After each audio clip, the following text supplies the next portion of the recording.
Selamat datang di Beetle Channel, semoga kita bahagia. Jangan lupa subscribe, like, komen dan share agar channel ini semakin berkembang. Terima kasih. Novel Kemenangan Dalam Hidup, Bab 1831-1835. Bab 1831. Di ujung telepon yang lain, Celine terdengar santai. Jasper tertawa. Katakan, aku benar-benar punya sesuatu yang istimewa yang hanya bisa diselesaikan dengan kekuatan Maynard. Celine mengerutkan kening. Dia awalnya memilah beberapa hal, tapi sekarang dia duduk kembali di kursi kantor. Dia bertanya, hal apa yang hanya bisa diselesaikan oleh keluargaku? Katakan padaku, tapi aku tidak bisa menjamin itu akan selesai. Jasper memberitahunya tentang cucu perempuan Boal. Celine mengerutkan kening saat dia mendengarkan. Biasanya, ini akan diselesaikan hanya dengan satu panggilan telepon, tetapi dalam periode khusus ini, alasan mereka melakukan ini adalah untuk memberikan pelajaran kepada Boals atau seluruh ibu kota Harbor City, jadi, saya khawatir itu akan sulit, Celine berkata terus terang. Jika kita tidak dalam periode khusus ini, saya tidak akan meminta bantuan Anda untuk menemukan seseorang, dan saya bisa mengurus ini sendiri. Justru karena tidak mudah maka saya memanggil Anda. Jasper berhenti sejenak dan kemudian berkata, selama pemerintah Amerika Serikat dapat mengembalikannya, saya dapat membuat beberapa konsesi pada kepentingan. Saya pikir ayahmu tahu apa yang harus dilakukan. Tapi tidak ada apa-apa di dalamnya untuk Maynard, jadi dia mungkin tidak setuju. Celine menghela nafas dan berkata, ada, dan aku akan memberi Maynard hadiah yang dia suka. Jasper tertawa. Celine adalah Celine dan Maynard adalah Maynard. Jasper bisa membedakan ini dengan jelas. Meskipun kerjasama dengan Maynard dicapai melalui Celine, mereka masih dalam hubungan kerjasama di mana semua rekening harus diselesaikan dengan jelas. Mereka akan melakukannya jika ada minat dan akan berhenti jika tidak ada. Jasper tidak pernah mengharapkan Maynard untuk membantunya tanpa syarat karena hubungannya dengan Celine karena ini tidak realistis. Baiklah, saya akan menghubungi keluarga saya sesegera mungkin dan saya akan menghubungi Anda kembali setelah saya mendapat jawaban, kata Celine. Terima kasih atas masalahnya, kata Jasper tulus. Sudut mulut Celine yang terangkat menjadi samar. Berada di kantornya, dia dengan malas berkata, bagus kamu tahu kamu telah menggangguku selama ini. Anda harus membayar kembali untuk ini di masa depan. Setelah berbicara, Celine menutup telepon ketika dia melihat pintu kantornya didorong terbuka. Begitu dia menutup telepon, seseorang masuk ke kantor Celine. Nona Maynard, saya tidak menyangka Anda ada di sini. Mengapa? Apakah Anda perlu 1 jam untuk mengemasi barang-barang Anda? Atau apakah Anda sangat enggan untuk meninggalkan posisi ini? Wanita yang datang adalah seorang wanita parubaya berpakaian bagus. Penampilan, sosok, dan temperamen Latina ini tidak seperti Celine. Ketika dia berdiri di depan Celine, dia lebih seperti badut, dan karena itu, dia menatap Celine dengan kebencian dan permusuhan. Celine menatap wanita itu dengan dingin dan berkata dengan datar, Gaia, haruskah aku mengucapkan selamat sekali lagi padamu karena mendapatkan sesuatu yang tidak aku inginkan? Wajah Gaia menjadi pucat, dan dia berkata dengan marah, apa yang kamu katakan? Apakah kamu tidak tahu apa yang saya katakan? Celine mencibir dan melanjutkan perlahan, sejak kamu bergabung dengan perusahaan, kamu memperlakukanku sebagai sainganmu, dan kamu selalu cemburu padaku.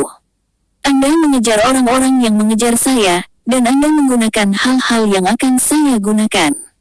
Selain itu, Anda bahkan membeli pakaian yang sama dengan yang saya kenakan dan melakukan semua yang Anda bisa untuk mendapatkan posisi saya. Gaia menyeringai dan menjawab, berhentilah merasa begitu senang dengan dirimu sendiri, Celine. Saya menggantikan Anda sebagai presiden baru dari cabang regional Terra saat Anda dipecat oleh bank dan hanya bisa dikeluarkan dari perusahaan dengan ekor di antara kaki Anda. Benar, mungkin pekerjaan ini berarti itu. Anda berada di puncak hidup Anda, tetapi bagi saya, ini hanyalah pekerjaan biasa. Saya tidak peduli tentang itu, kata Celine dingin. Hehe, lanjutkan aktingmu. Anda dipecat karena Anda membocorkan rahasia komersial. Siapa yang berani mempekerjakan Anda begitu berita ini keluar? Anda tidak akan pernah dapat menemukan pekerjaan lain. Wajahmu sekarang membuatku kasihan padamu. Selin berdiri dan berjalan lurus menuju Gaia. Menghadapi Selin, yang memancarkan aura kuat saat dia berjalan dengan kepala terangkat seperti seorang ratu, Gaia melangkah mundur tanpa sadar. Selin tersenyum lebih sinis ketika dia melihat Gaia mundur selangkah. Itu juga membuat Gaia merasa sangat malu dan marah. Dia membenci dirinya sendiri karena mengecewakan. Bahkan jika dia berpikir bahwa dia adalah pemenang di depan Selin saat ini, inferioritas bawaan dan kurangnya kepercayaan diri masih membuatnya secara tidak sadar takut pada Selin. Berdiri di depan Gaia, Selin dengan bangga mengangkat dagunya sedikit. Dia berkata, "Bagi saya, Anda hanyalah seorang wanita miskin yang memungut sampah yang tidak saya inginkan." Setelah berbicara, dia tertawa kecil dan berbicara tanpa melihat ekspresi malu Gaia. "Karena kamu sangat menyukai kantor ini, selamat, kamu mengambil sepotong sampahku lagi. Itu milikmu sekarang." Setelah berbicara, Selin pergi. Setelah dia mendengar suara pintu tertutup, Gaia menggertakkan giginya dan mengutuk, "Dasar Beatrice Touch, tunggu saja. Saya ingin melihat berapa lama lagi Anda bisa tetap arogan." Jasper tidak tahu apa yang terjadi pada Selin. Dia menerima telepon dari ayah Selin, Alan, setengah jam setelah dia berbicara dengan Selin. Selin memberitahuku apa yang terjadi. "Katakan padaku, apa yang bisa didapat Amerika Serikat dalam transaksi ini, dan apa yang akan aku dapatkan." Jasper merasa lega dengan kata-kata Alan. Dia tidak takut dengan keserakahan Alan, dia takut tidak ada ruang untuk keserakahan dalam masalah ini. Selama Alan mengkonfirmasi minatnya, itu berarti dia memiliki ruang yang dia butuhkan untuk beroperasi. "Saya bisa menutup mata terhadap rencana Fed untuk menyerahkan bank investasi awam," Jasper dikatakan. Kata-kata Jasper membuat Alan tertawa. "Saya khawatir pemerintah Amerika Serikat mungkin tidak mau menerima kondisi Anda." Jasper berkata dengan tenang, "Mereka akan menerimanya terlepas dari apakah mereka mau atau tidak. Saya tahu mereka berusaha untuk mempromosikan penjualan keseluruhan bank investasi awam, tetapi pada saat yang sama, mereka harus tahu bahwa saya adalah kreditur terbesar di pasar pinjaman subprime di Amerika Serikat saat ini. Sebagian besar hutang awam disebabkan oleh runtuhnya pinjaman subprime. Jika saya tidak setuju atau melepaskan uang awam, hutang awam tetap pada saya. Bagaimana transaksi ini bisa berhasil tanpa persetujuan saya?" Alan terdiam beberapa saat. Kemudian, dia berkata, "Jasper, sepertinya Anda tahu lebih banyak tentang Amerika Serikat daripada yang kami kira. Apakah Anda berbicara tentang pengetahuan saya tentang penjualan awam, Tuan Maynard? Ini tidak mengherankan, dan saya juga memiliki saluran sendiri. Singkatnya, saya pikir pemerintah Amerika Serikat harus menerima kondisi ini kecuali mereka bersedia mengambil risiko kutukan universal dengan paksa mengosongkan posisi saya. Tetapi jika mereka melakukannya, saya yakin tidak akan ada lagi institusi atau individu di dunia ini yang berani berinvestasi di pasar keuangan Amerika Serikat." Sambil terkekeh, Jasper melanjutkan, "Siapa yang berani duduk di meja judi ini ketika mereka tahu bahwa mereka menghadapi seorang bankir yang bisa bermain nakal kapan saja dan menyita semua chip pemain secara tidak wajar? Ini adalah aturan main di dunia ini, juga aturannya yang dibuat oleh Amerika Serikat, kan?" Alan berkata datar, "Oke, jadi apa yang bisa saya dapatkan darinya?" Jasper menyipitkan matanya sedikit saat rencana membunuh 2 burung dengan 1 batu tercapai. Memberi manfaat kepada Amerika Serikat, tetapi manfaat apa yang dapat diberikan Jasper kepada Amerika Serikat sekarang? Investasi, mustahil. Bahkan jika Jasper mau, individu dan modal lain yang mengikuti Jasper hingga saat ini tidak akan melakukannya. Periode paling berbahaya telah berlalu, dan sekarang adalah waktu untuk memanen buah kemenangan. Jadi siapa yang mau melepaskan demi cucu Boyles? Nyawa Jasper tidak sepadan dengan uangnya, apalagi cucu dari Boyles. Oleh karena itu, Jasper membuat rencana ini pada menit terakhir. Awalnya, awam adalah lubang pembuangan, lubang yang memikat Langdon dan putranya di Half the Harbor ke dalam permainan. Namun, dia sekarang bisa mengambil keuntungan dari situasi tersebut dan menunjukkan performa untuk membalas budi. Setelah dia berhasil, cucu perempuan Boyle dapat kembali, dan Langdon serta putranya akan ditarik ke dalam permainan dengan lancar. Saat ini, Alam adalah bom yang disamarkan sebagai kue yang dibuat oleh Jasper dan pemerintah Amerika Serikat dengan pemahaman diam-diam. Korban kue ini adalah ayah dan anak J. Langdon. Pemerintah Amerika Serikat tidak akan peduli. Mereka hanya membutuhkan seseorang untuk memakan kue beracun ini. Namun, Jasper lah yang menunjuk korban kue ini. Oleh karena itu, mereka dapat bekerja sama dalam hal ini. Seperti kata pepatah, tidak ada musuh mutlak atau teman mutlak di dunia ini.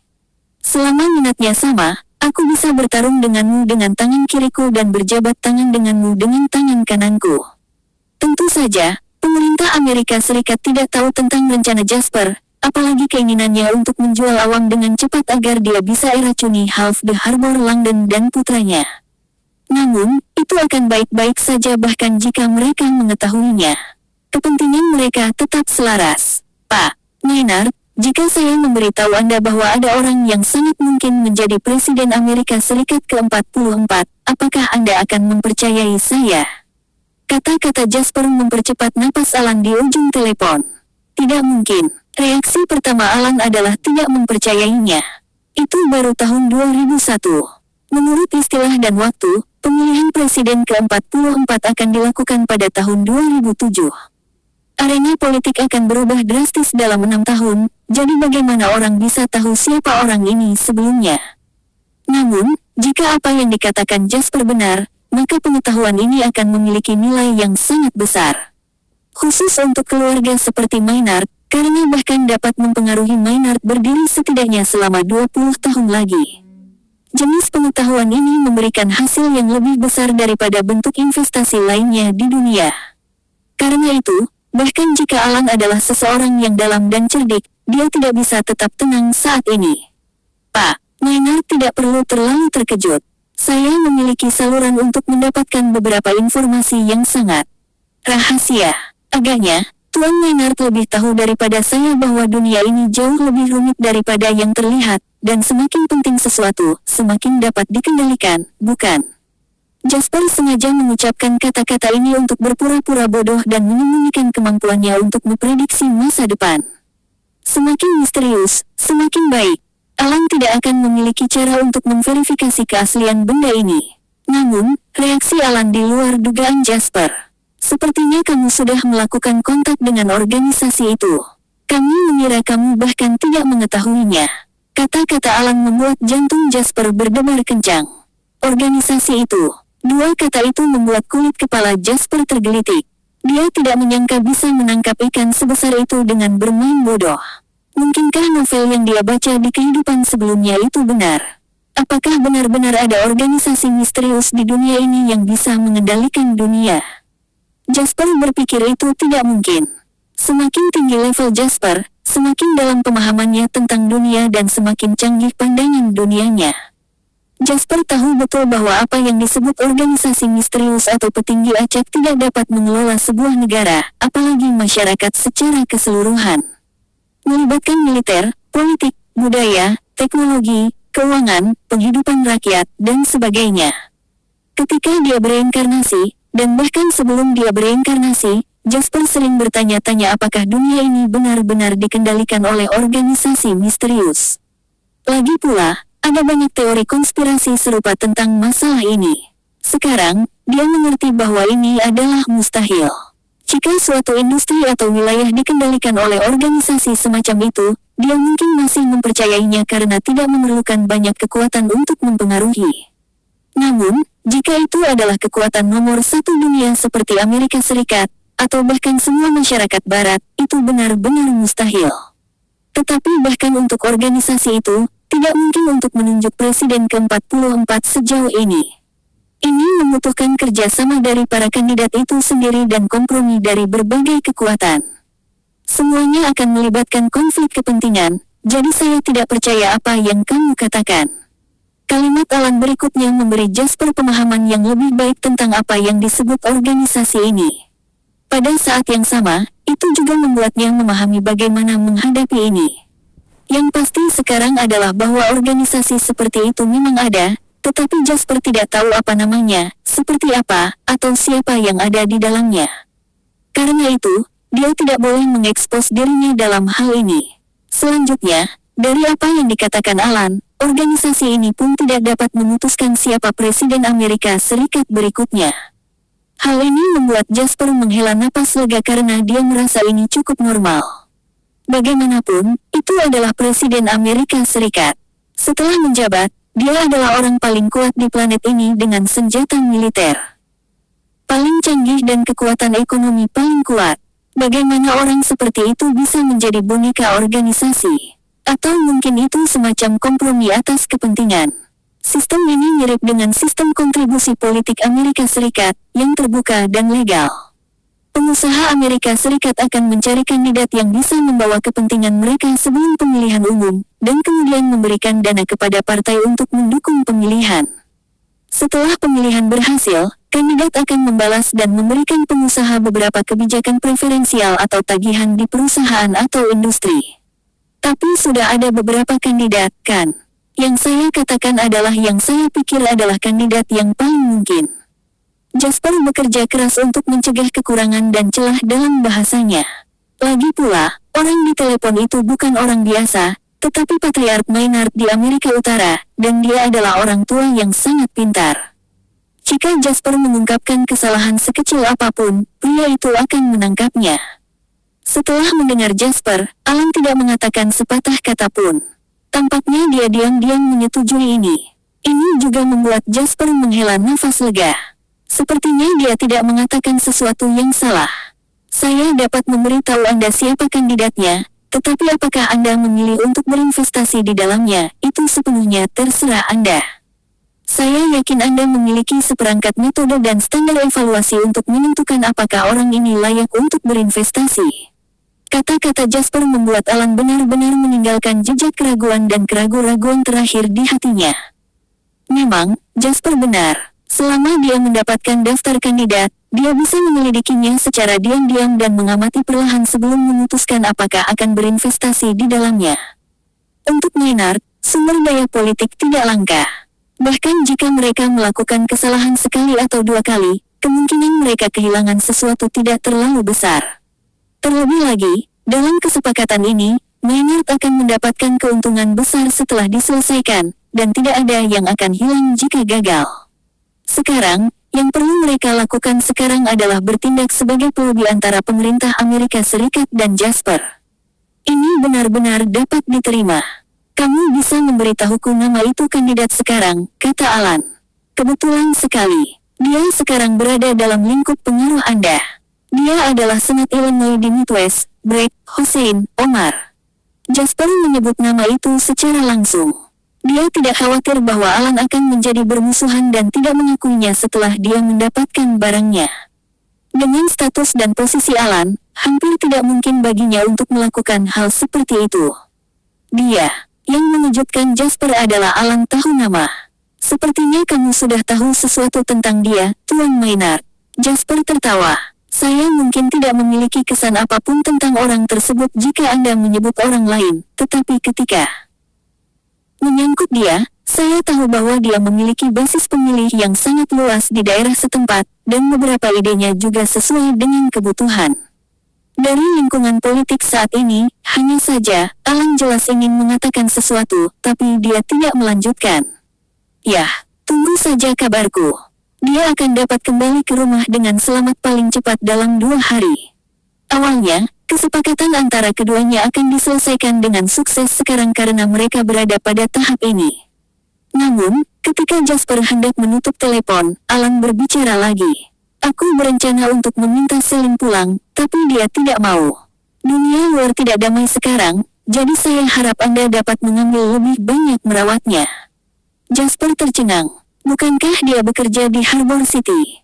Kata-kata ini mengejutkan Alan. Setelah keduanya pulih dari mutual mereka shock, Alan langsung meledak murka. Kamu tidak tahu apa-apa.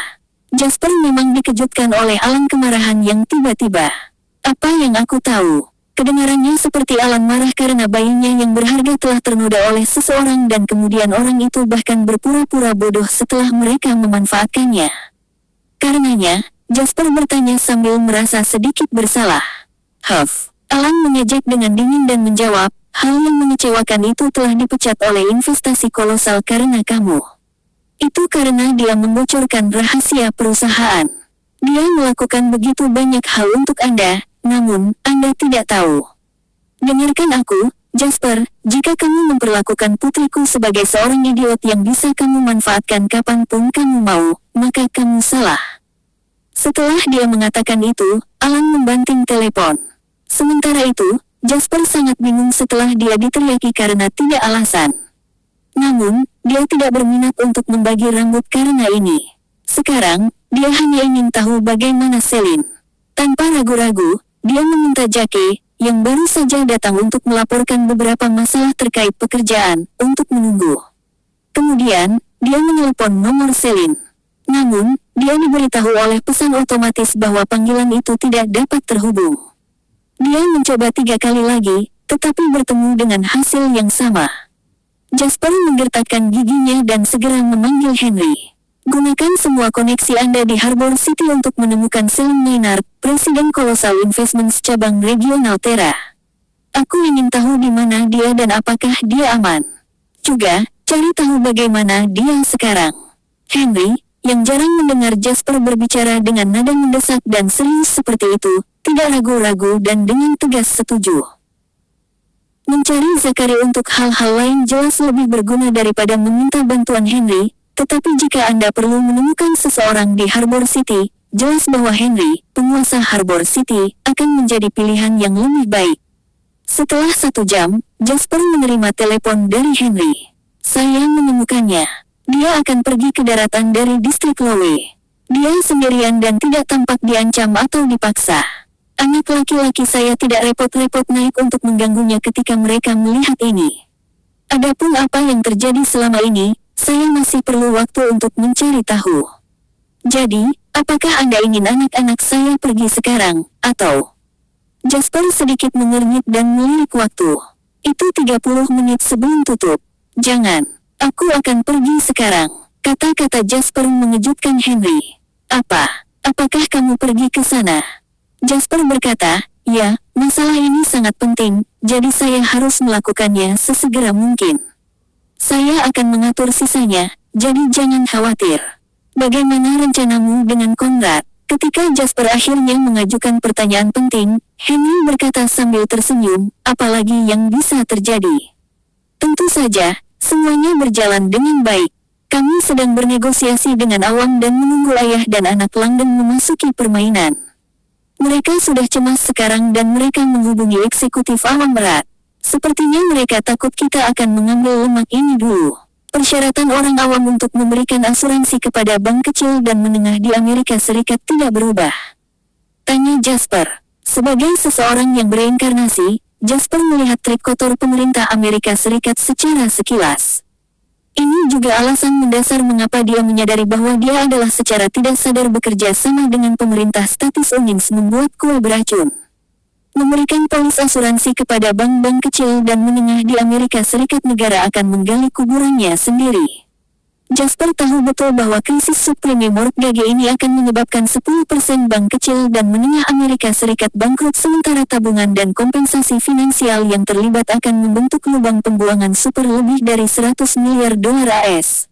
Bahkan seluruh ibu kota Summerlin dan ibu kota dari rakyat Amerika Serikat tidak dapat mengisinya, apalagi half the Harbor Langdon.